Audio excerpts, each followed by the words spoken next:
preposition, how we identify the preposition, and what is the work of preposition in this sentence. Okay, I will write some sentence here. There is one question is there. Just only circle the preposition and underline the noun. These are present in the sentence. Okay. चला आज preposition identify करायचे या sentence मधलं. मग या sentence मध्ये preposition जे आहे त्याला सर्कल करायचे. हाच आपला क्वेश्चन आहे. आणि यामध्ये ते प्रिपोजिशन कुठल्या दोन नावाला रिलेट करते किंवा दोन नावाचं रिलेशन सांगते त्याला आपल्याला अंडरलाइन करायची. चला मग वेळ न घालवता पाहूया. Where is the preposition in this sentence? The vase fell on the floor. Vase fell on the floor. There is the preposition is on. Preposition is on. Why? See here, on is said or say something in the sentence. Then what? पहा, on काहीतरी सांगते या sentence मध्ये. काय सांगते? The vase is fell. पडलाय. Okay? ते pot पडलाय आपला. मग कुठं? On the floor. मग the floor, हे floor आणि vase याचं काय करते हे रिलेशन एकमेकाला जोडते. म्हणजे त्या वाक्याचा अर्थ पूर्ण करण्यासाठी हा काय करते? मदत करते. कोणाला? या दोन, फ्लोर आणि वास. वास पडलाय on the floor. Where? On the floor म्हणजे ऑन काय झालं आपलं? Preposition. See next. She watched the sunset from the window. पहा, द विंडो हे एक नाउन आले. नाउन आहे विंडो. चला, वॉच पाहतीये काय? सनसेट. काय पाहतीये?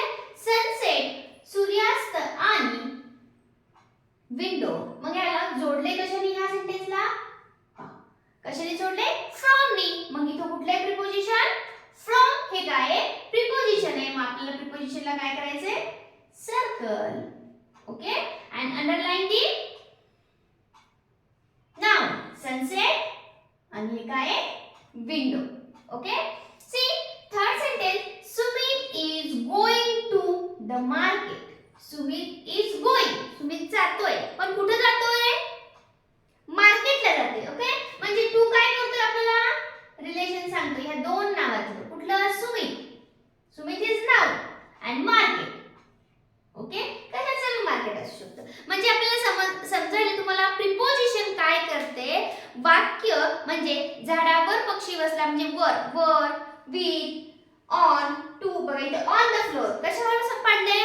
ऑन द फ्लोर पडले. वर त्याच्यावर ऑन सांगते. काय सांगते? कशावर पडले. म्हणजे हे द फ्लोर एक छोटंसं द फ्लोर असं होऊ शकतं. म्हणजे हे काय करते? हे पूर्ण सेंटेन्स आहे. वास फेल हे जोडते कशाला? फ्लोरला. पण कोणाच्या सहाय्याने? By using or by use the preposition. Okay, चला. My uncle laugh at our joke. पहा, ते हसले. ओके, कशावर हसले? जोकवर हसले. ओके, मग इथं ॲट हे काय झालं आपलं? प्रिपोजिशन. ॲटनं काय केलंय? जोक आणि अंकलला काय केलंय? त्यांचं रिलेशन दाखवले. अंकलने जोक सोबत रिलेशन काय आहे? अंकल हसले. कशावर? जोकवर. ओके, म्हणजे ह्या दोघांना कनेक्ट केलंय ह्या प्रिपोजिशन म्हणजे ॲटने. The pen are in the drawer. Pen कुठे आहे? In the drawer. म्हणजे इन न काय दाखवलंय? पेन कुठे आहे हे दाखवले. म्हणजे कुठे आहे पेन? हा पेन एक झालं नाउन आणि ड्रॉवर एक झालं नाउन आणि प्रिपोजिशन काय आहे? इन. प्रिपोजिशन काय आहे? In. See the car is park near the gate. Car is park. आता पहा बरं इथे इन नाही, ॲट नाही, टू नाही, फ्रॉम नाही. आता काय करायचं? पहा, car is park. Okay, park केली आहे. Near the gate. कुठे केले? Near the gate. नियर जोडते कोणाला? गेटला आणि कारला. ओके, म्हणजे हे सामान्य नामच आहे. पण त्याला कोण जोडते? हे नियर जोडते प्रिपोजिशन. म्हणून आपण याला नियरला केलं circle. Next, the post office is between the bank and the toy shop. पहा, पोस्ट ऑफिस आहे. पोस्ट ऑफिस आहे. मग त्याला कोण? The post office between the bank and the toys. म्हणजे बिटवीन काय केलंय? या द बँक अँड टॉयज ह्या दोघाला आणि पोस्ट ऑफिसला चं रिलेशन हे दाखवते. म्हणजे बिटवीन झाला आपला प्रिपोजिशन. मग काय दाखवते? पोस्ट ऑफिस हे एक नाउन आहे, बँक हे एक नाउन आहे आणि द टॉय शॉप हे पण काय आहे? नाउन आहे. ओके, आपल्याला प्रत्येक सेंटेन्स मध्ये तेच करायचे जे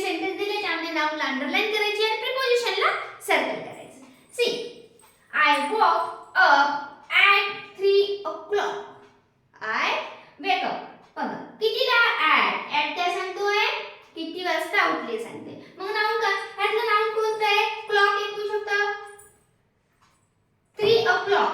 ओके, मग क्लॉक इन का पहा, clock I wake up.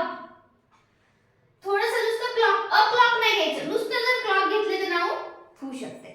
Okay, the rabbit is hiding under the bushes. म्हणजे पहा, the rabbit is hiding where under the bushes. मग अंडर काय करते, या बुशेसला आणि रॅबिटला काय करते, आपल्याला रिलेशन दाखवते. रॅबिट लपलेला आहे पण कुठं, या बुशेस मध्ये. ओके, अशा पद्धतीने तुम्ही फर्स्ट क्वेश्चन सॉल्व्ह करू शकता. त्यामध्ये आपल्याला काय करायचंय, circle the preposition and underline the noun. Okay, अशा पद्धतीने तुम्ही याचा स्क्रीनशॉट घ्या. अदरवाइज काही प्रॉब्लेम असेल कमेंट मध्ये मला नक्की सांगायचं का. नेक्स्ट क्वेश्चन आपल्याला काय करायचं आहे, फिलिंग द ब्लँक आहे. त्यामध्ये आपण काय करणार आहोत, आपल्याला ॲप्रोप्रिएट प्रिपोजिशन फिल करायचे. तुम्हाला जर हे समजलं असेल तर आपण ॲप्रोप्रिएट प्रिपोजिशन कसं तयार फिल करायचं ते पाहणार आहोत. See, what is the next question? Here is the some preposition in the bracket. We will try to fill this appropriate preposition in given sentence. Okay? See, what is the first sentence? The Iceland is surrounded dash and ocean. मग इथे काय fill होईल? Over, with, in, by, near, under, to, at. हे आपले preposition ते fill करायचे. चला मग काय होईल? Iceland is surrounded by an ocean. काय होणार इथे प्रिपोजिशन येणार आहे, by an ocean. आपण इथे फिल करू शकतो by. Okay, see Sania wrote dash a pencil with a pencil. इथे काय येणार आहे, with pencil. The plane flew dash the city. आता प्लेन उडत गेले म्हणजे कुठे जाणार आहे, ओव्हरच होणार आहे. अंडर होईल का, नाही. परत दुसरं काय, with येणार नाही, इन येणार आहे का, इन सिटी नाही. नियर सिटी आपल्याला काय नाही तर ओव्हर, कारण प्लेन कुठे उडत असतं, ओव्हर उडत असतं, थोडं टच मध्ये नसतं, म्हणून आपण म्हणतो over the city. The toy are dash the box. The toy are in the box. कुठे येणार आहे तर, इथे आहे इन इथे येणार आहे, in the box. Madhu arrive कुठे येणार आहे इथं, टू द येणार नाही, मग इथे येणार ॲट द एअरपोर्ट. काय ना, ॲट द एअरपोर्ट.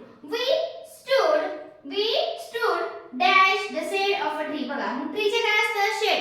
त्याचं सावलीमध्ये आपण काय म्हणतो, अंडर द ट्री. मग इथे पण काय येणार आहे, under the shade of tree. Nidhi went to the supermarket. अशा प्रकारे आपण दिलेले जे काही सेंटेन्स आहेत यामध्ये ॲप्रोप्रिएट प्रिपोजिशन या पद्धतीने फिल करू शकता. आता पहा, यामध्ये काय केले, सानिया रोट विथ पेन. पेनाने लिहिले तिला, मग विथ पेन केलं. आता इथं बाय पेन पण येऊ शकतं, पण इथं विथ ओशन होईल का, मग नाही. इथे काय, the island is surrounded by ocean. इस्लँडला सगळीकडून काय झालेलं आहे, ओशन आलेलं आहे, म्हणून येणार आहे. प्लेन फ्ल्यू ओव्हर येणार, अंडर इन का, विथ इन का, ॲट येणार नाही. ओव्हर कसं असतं, थोडंसं आपलं टच पण नाही, असं ओव्हर असतं, म्हणून आपण इथे काय दिलं, ओव्हर द सिटी केलं. थोडासा अर्थ समजून घ्यायचा आणि मग पाहायचं.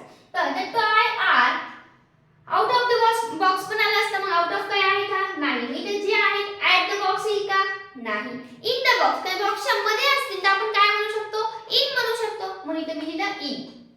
मधु arrive at the station. Madhu कुठे आली आहे, स्टेशनवर आली. कुठं, कुठल्या, सॉरी ॲट द एअरपोर्ट आहे, स्टेशन नाहीये, एअरपोर्ट. मग एअरपोर्टला आली म्हणजे मी ॲट वापरले. परत शेडचं सांगितलं, अंडर द शेड असतं, म्हणून आपण नेहमी, कारण असं जर सावली असेल त्याच्यामध्ये जर बसलेलं असेल तर आपण अंडर वापरतो, म्हणून इथे काय वापरले मी, अंडर द शेड. आणि हे आपलं रेग्युलर सेंटेन्स आहे, निधी वेंट टू मार्केट. ओके, अशा पद्धतीने आपण सेकंड क्वेश्चन पण पाहिलेला आहे. यामध्ये काही अडचण असेल कमेंट मध्ये नक्की सांगा.